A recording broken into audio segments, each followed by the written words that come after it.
Hello, everyone. We're back again. My name is Fearless, and this is my buddy Matt? Matt, and we are coming here with a different view. Two philosophers talking about philosopher stuff, philosophy stuff, yeah. or whatever. And today, we're going to talk about truth and what truth actually is and what it means in our attitude towards truth and what does it mean to be truthful. Truth. So one of the cool things that I was kind of talking to Matt about was on A Few Good Men, starring Jack Nicholson and Tom Cruise, was during their what is that called when they're in court and they're going back and forth? What is that when Tom's asking Jack Nicholson all these questions? He says, "I want the truth. I want the truth." And Jack says, "You remember what he says?" Yeah, you can't handle the truth. He said, "You can't handle the truth." So, and one of the things that I love about doing this with Matt is that he opens my mind up to all of these different possibilities of what truth is and all that stuff, whatever. So as a life coach, it's great because then I can kind of take some of these ideas and these principles to kind of help other people too. So today we're going to talk we're going to talk about Nietzsche. Yeah. And so Matt, I'm going to let you start it off and then we'll just kind of go from there. That's good, yeah. And you do what you do there. I'm not going to tell you what to do with it, but I just put the philosophy out there. Man, and I love it. I love it. I got so for this will be probably part one of a series on Nietzsche. Yep. We haven't quite nailed down exactly how many we want to do. I want to do like 6 or 7. He wants to do like 3, but we'll see. But the first question, is what is it to be truthful? What is this, right? And I wanted to do that this way because Nietzsche goes into a lot of topics that are going to be real contentious, and we want to have some background for how he gets to these really, almost outrageous ideas, So, start off thought experiment. Yep. About love. So, maybe even just an example. Maybe it's not much of a thought experiment, but in any case, so I'm thinking right now, I think about my wife, right? I think about my wife in some sweet moment, something nice she's done, and I feel a certain affection for her. I feel love for her. I feel I have a love for my wife in this moment when I think about this, right? So again, like you said, not to interrupt, but in this moment. In this moment, yeah. Gotcha. As I think about her. Right now. Yeah, I think about some sweet thing, and I'm like, man, Okay. I love my wife in this moment. This is Gotcha. This is a small moment, right? This is a human moment. This is a small feeling, right? This is a me-sized feeling, right? Yeah, of course. That is limited in its scope. Right? Mm-hmm. Now, let's talk about abstraction, right? So this is going to be about the sublime feeling of abstraction, and we're going over these two terms, sublime and abstract, and first is abstract. What is abstraction? When I talk about my love for my wife, I feel in this moment. What we do when we abstract a concept is we take it away from its details. Okay. Right? From its situational reality. So I'm going to take one detail away, and that's going to be now in this moment, the time. Okay. Right? And I'm going to say, we've moved from my love for my wife that I feel in this moment to my love for my wife. Mm-hmm. Right. Now that, as I've taken out that detail, the concept actually grows, doesn't it? It gets something bigger. My love for my wife is bigger than my love for my wife in this moment. Yep. I take it again, abstract some more, right? Take away take out the person that I have love for and just think my love. Period. My love to core, right? Right, and then it grows exponentially now, bigger. Yeah, my love is something bigger Yep. than it was before. And now take out one more detail, take me out of the picture. Now we're talking about love, period. Love with a capital L. Now we're talking about some big concept. And all we did was take out these details. And now what we have is that we are looking at a big concept, capital L, love. What is love? And this is, we can think about this all day long, right? Yep. What is capital L love? What does it mean to love somebody? And we can go about that for days thinking about that. Yeah. Okay. So here's the thing. Matt and I, we once a week or every other week or whatever, we get together and we talk about what we're going to discuss on here. And this time his wife came, and she's so awesome. And the thing that we were talking to Matt about was Matt's mind is just like extremely abstract. It's not linear. He's or whatever like it, and it's amazing. So for the layman's people, what my buddy is saying is, I had to write this down myself, so it's not just you, it's me too. We're basically taking away specifics for generality.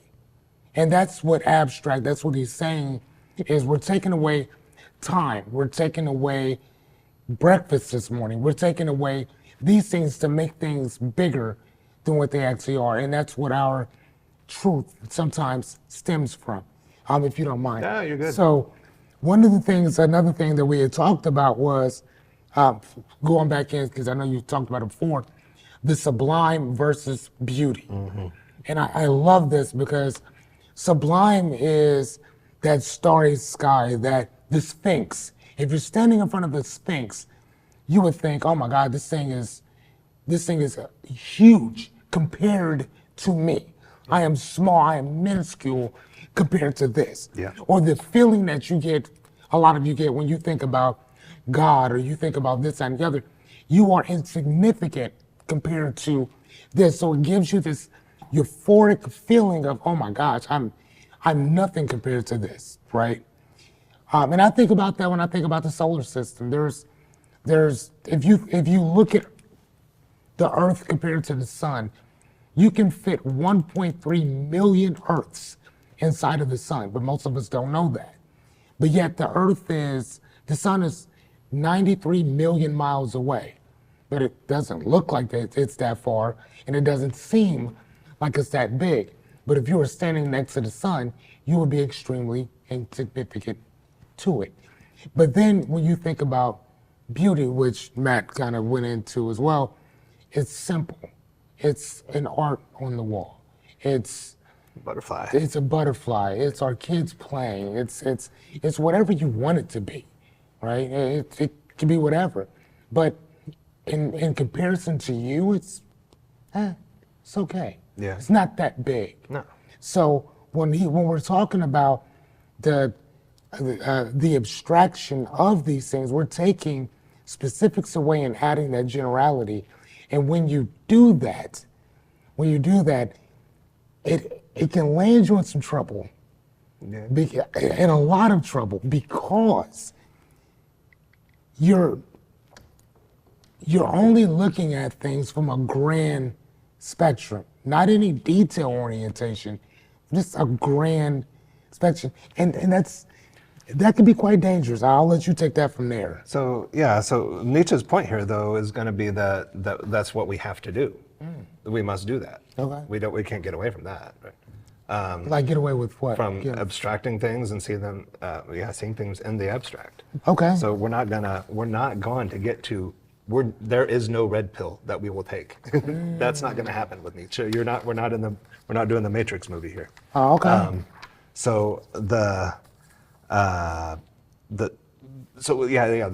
beautiful versus the sublime, right? The small and pretty versus the grand, and these are just two ways of doing art, two ways of being of admiring, right? Okay.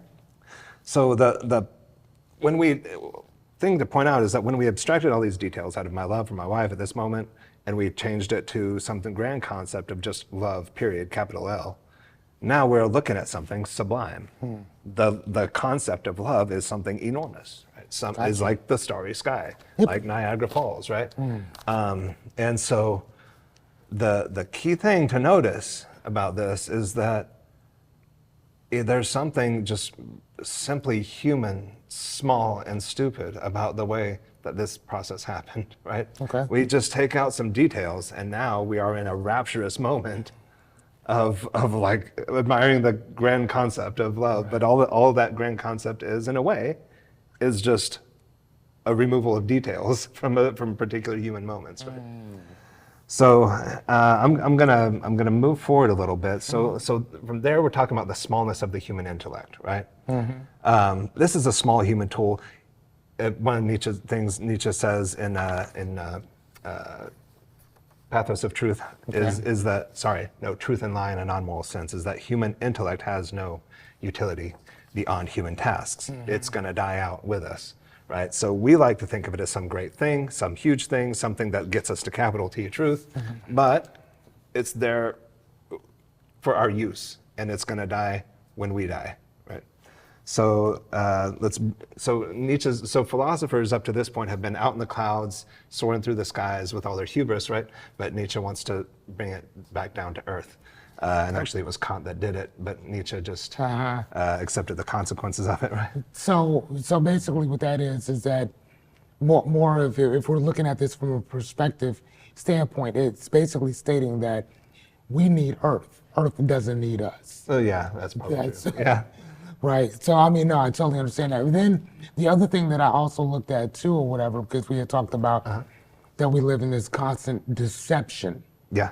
Yeah. Right. And that's a lot of that is based on, what did you say? It's we survive on deception. We need it. Yeah, we need it. I mean, and I wrote down that this is all relative to man's experience. Anything outside of his awareness would elude him in general, because we have no idea. So I mean, we know about the land, we know a little bit about air, this and the other, but then there's also other places on Earth that man has never been, never seen. So if you were to talk to him about that, he'd have no idea what you were talking about. Yeah. So our human intellect is only as good as our experience and what we're experiencing. But if we haven't experienced it, who cares? And if we weren't here, like I said, Earth would still keep moving, whether with or without us. But we think that it revolves around us, right? Of course we do. And that's what he calls our pathos of truth, as from which that Greek word from which we get the word pathological, right? The pathos of truth. You are a pathological liar. Is that we think it all revolves around us. Right. But the mosquito sees things the same way, right? Nietzsche's quick to point that out too.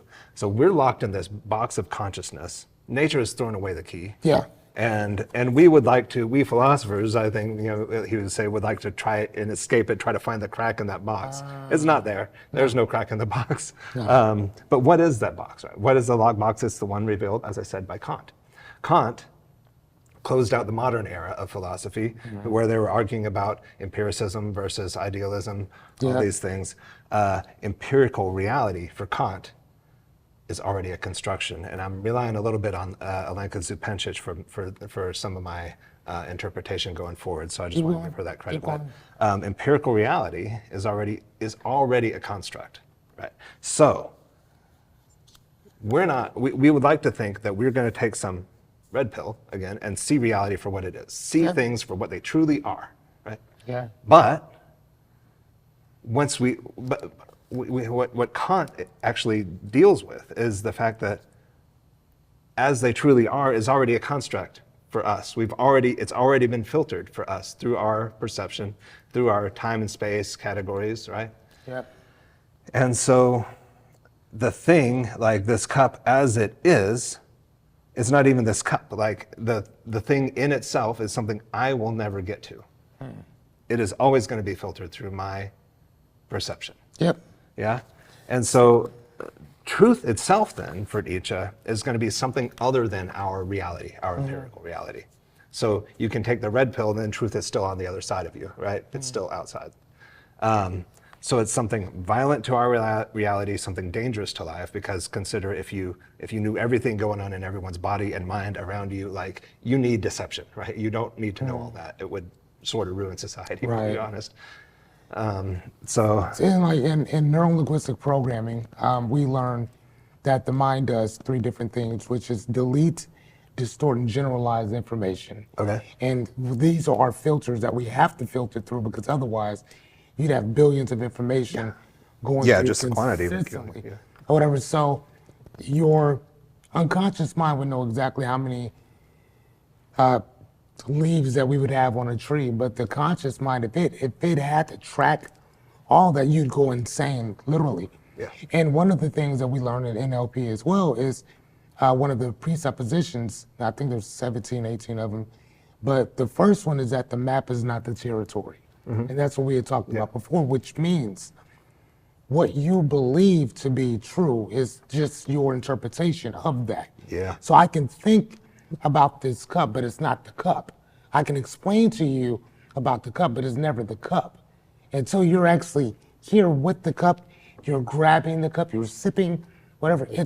That's what it is. But even then, this is nothing more than a set of atoms and neutrons formed together that we kind of made into this thing that we call a cup. And then even thinking of it that way, And it's even- another abstraction. Right, dude. You just so no matter what, metaphor. right? So no matter how you look at it, it's all subjective, for the most part. I'm gonna get you on Again, that. that's what I'm I said. gonna get you on that. That's what I said. For the most part, it is. I would say I don't want to say all because that's a nominalization. I would say a lot of this is subjective. So our objective is, for the most part, is how do we find or determine what truth actually is. Yeah. Oh, okay. So, that. all right, it's beautiful. All right, there you All go. right, so we found truth to be something literally dangerous to life, yeah? Something violent, something, if you knew it all, it's too much. Just the Okay. quantity, let alone the facts of what you would find out are Gotcha. horrifying, traumatic, Okay. right? So then we need some other idea of truth, Okay. right? Something that is smaller, human-sized, something we can handle, something that's maybe within our reach. Okay. Yeah? Not this violent thing on the outside. We need another idea of truth. Now this is where it gets a little weird. Nietzsche has two concepts of truth here. So this one that's too big for us, like too bright of a light that we need to filter through Gotcha. our perception. Now we need something smaller within our reach. This is where Nietzsche's perspectivism comes into play, and you already said it. You already said something very close to it, right? But in the Wagner case, Nietzsche points out there are no facts, only interpretations. That's it. And that's him coming against the logical positivists of his day, which is another whole other thing. So Zupancic will kind of interpret this as there are no truths, only perspectives, Gotcha. right? But in any case, perspectivism. We never get at the truth of things in themselves, as I said. The most complete knowledge we can get about things is to describe them from multiple perspectives. That is the closest we are ever going to get to some objective truth, is to get it at perspectives, yeah? Okay, right. So basically to see things, I guess, as they are without the fluff, without the filter, but unfortunately you can't see anything without your filter. Yeah, you will have You your have filter. to have it. Yeah. So then So the best thing you there can you do, go. Wouldn't it be that truth is subjective? we'll get there. But we won't get there very far because that's a whole big thing. Okay, I'm just saying though. But I will. I'm just gonna leave it lingering like a fart in the air. All right, good luck. Yeah. Then so things in themselves, perspectives, different perspectives. That's the best we can do. That's the closest we can get Gotcha. to objective truth about things. Okay. So in this conception of truth, this perspectivism, truth is part of the situation to which it refers. It stands inside the situation. It's not objective, observing for something from the outside, like some God, which we are not, which we would always like to be, and it's why we make gods, but we're never going to be them, and they're never going to be them either, yeah? No. I mean, at least not in that capacity, but no. I got you. So then, this is where we come to it. This is not then some mere, excuse me, subjective, skeptical relativism, right? This is not, I've seen that it's all, nonsense filters and perceptions, and I'm standing outside and saying that that's all it is. No, we gotta stand inside, right? So skeptical, subjective relativism is a contradictory, these are contradictory things. Like skepticism itself pretends to assert from the outside a certain point of view on life, like that there is no truth. He criticizes skeptics pretty harshly. That he's like, they can't say yes to anything, they can't say no to anything. Right. It's against their morals, But skepticism asserts that there is no truth, yet that's supposed to be asserted as a truth, right? So it's self-contradictory. It's self-contradictory, Yeah. right? Same thing with skepticism. Sorry, same thing with subjectivism, right? Or subjective view. We can stand from an objective standpoint and claim that it's all subjective, right? We can make this objective claim about it all. Or we can make this absolute claim that it's all relative, right? These are self-contradicting things. Right. Yeah, for sure. So if we're understanding Nietzsche, if we're taking him seriously, we're not gonna slap these self-contradictory things on him. Yeah. So it's all subjective. We can do a thing on Kierkegaard sometime and really argue that one out. Yeah, for sure. But I don't think we can do it here, because he really he knows, I think, that he is coming from this Kantian perspective and he's not Kantian about everything, but in this conception of truth where Kant has noumena, the stuff outside of reality, he is taken from Kant. Okay. And he's sitting there and I think he knows that what he's saying has big consequences for our reality, and that he takes care to tell you, I don't know, care is really the word, he's actually pretty aggressive about things, but he does let you know, like, hey, I'm not some just troll here. You know, I'm not just here dancing outside, all happy about all the relative, everything being relative, and I can just make everything the way I want it now because it's all relative. No, he actually demands a certain sobriety from us, right? And then Zarathustra is the sobriety of the tightrope walker, with which he opens that whole book. Okay. And we will get to that at some point. Right, but even with that though, so like you said before, on the contrary, he demands the sobriety of the tightrope walker. But my question to that would be, is the tightrope walker, is there a net beneath him? Or is he walking without one? The Nietzschean one? I mean, so I'm saying, like, if he prefers the sobriety of the tightrope walker in general, is the person walking on tightrope, is there a net underneath? I mean, metaphorically you want me to answer? speaking. Yeah, metaphorically Yes. speaking, no. Okay, that's my question, because if there's a net down there, then I'm cool. I mean, because if I fall, I'm okay. So I'm gonna still operate the same professional way that I would before, but I know that I'm not going directly to the ER or having dinner with Jesus in the next 10 minutes. Yeah. Right? But if there's not one, then I'm not messing around as I'm doing. And my thoughts, my mind is on professionalism and stay safe. It's not on anything else other than that. So that's why I was asking. Yeah, no net. Well, when we're talking about that, is there no net? Zarathustra opens up. Oh, the guy falling to the ground from it. And that's what I'm talking about. That's what I'm saying. So, like, yeah, I mean, but again, I think that, you know, there has to be that form of perspective there, and then also that foundation of, okay, well, what are we standing on? And you know, if we're looking at it from this standpoint, okay, then cool. Then that means that we have to accept everything that comes with it. So if there's no net, then you know that there's death could be imminent, right? But if there is a net, you're cool no matter what you do. Yeah. You know, and I think that a lot of us tend to only move forward if and when we believe that there's a net, right? If there's no net, we're not moving anywhere. No, yeah. Or we have to be talked into or coached into taking those necessary steps to fulfill whatever your thing is. And still have the whole things I hold dear if I proceed down this way, right? And that's my point, right? Answer is maybe not. And that's my point. And again, I think I think we got a couple more minutes. So to me, like, a lot of this kind of goes back to this question that you and I were talking about before, which is you can't handle the truth. Yeah. You know, or we can sit there and say, I want the truth, but no, you don't. No. You know, and I think that what Nietzsche is saying is, no, you say you want this, but let me show you exactly what you're asking for.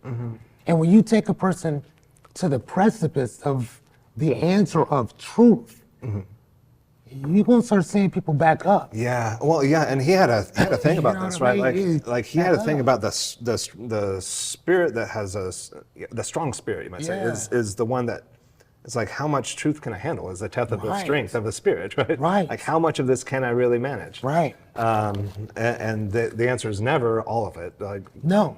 yeah, So you can only handle what you, again, going back to, like I said, what's relative to your experience in general.